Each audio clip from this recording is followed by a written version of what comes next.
बघूया आपण नितीन यांच्या गोलंदाजीकडे वळतोय. अजय मसे ऑन स्ट्राइक. स्विच हिट करण्याचा प्रयत्न, इथे डॉट बॉल आलाय. 17 धावा धावफळकावर आहेत. 44 धावांचं आव्हान आपण बघू शकाल. षटक क्रमांक 3 आहे. कोणचा पुराचा गोलंदाज नितीन दाखल झालाय. चेंडू क्रमांक 2 राऊंड विकेट. याही वेळेला डॉट बॉल आला. एशियनच्या मागे सुंदर कामगिरी स्वप्नील. मात्र ज्या पद्धतीने आपण बघतो की 8 चेंडूला फेस करत फक्त एक चौकार आला आणि एक वाईट बॉल, 5 धावा आलेल्या.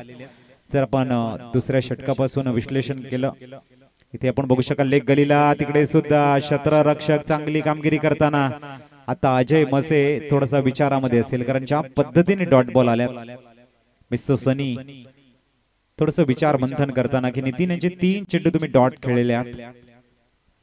17 धावा धावफळकावर. 21 चेंडूंचा खेळ शेष आहे अजून आणि धावा तुम्हाला 27 बनवायच्या आहेत. चेंडू क्रमांक 4 लेफ्ट आर्म राऊंड विकेट. याही वेळेला डॉट बॉल. आता टाळ्यांचा गजर एका बाजूने आणि दुसऱ्या बाजूने अजयच्या बॅटिंग वरती उचलले गेले प्रश्नचिन्ह. जे शॉट सिलेक्शन इथे बघायला मिळते, प्रामुख्याने नितीन राऊंड विकेट गोलंदाजी करताना उपयुक्त दिमागदार परफॉर्मन्स. पुढचा चेंडू. ओ या वेळेला मला असं वाटते रिप्ले बघतो की काय, वो अफसाना जिसे अंजाम तक लाना न हो मुमकिन. किसी शायर ने क्या खूब कहा है कि वो अफसाना जिसे अंजाम तक लाना न हो मुमकिन उसे खूबसूरत सा मोड़ समझ के छोड़ देना ही अच्छी बात है. वारंवार प्रयत्न करताना अपयश अपयश आणि अपयश पदरी येताना 1 to go. पुढचा चेंडू मिस्टर नितीन. इथे स्विच हिटचा अटेम्प्ट आणि हाही मला वाटते. आणि इथे काय घडलंय, oh my God, Ajay madden षटक इथे हाताळलं गेलंय मिस्टर नितीन यांच्याकडनं. आणि आता मात्र 18 चेंडू आणि 27चं इक्वेशन राहिले. 9च्या सरासरीने धावा बनवायच्या.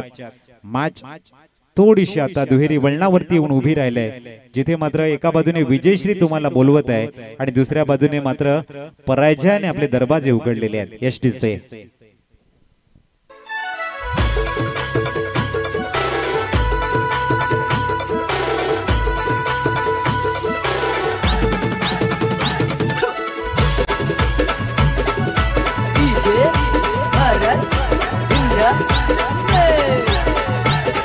थँक्यू.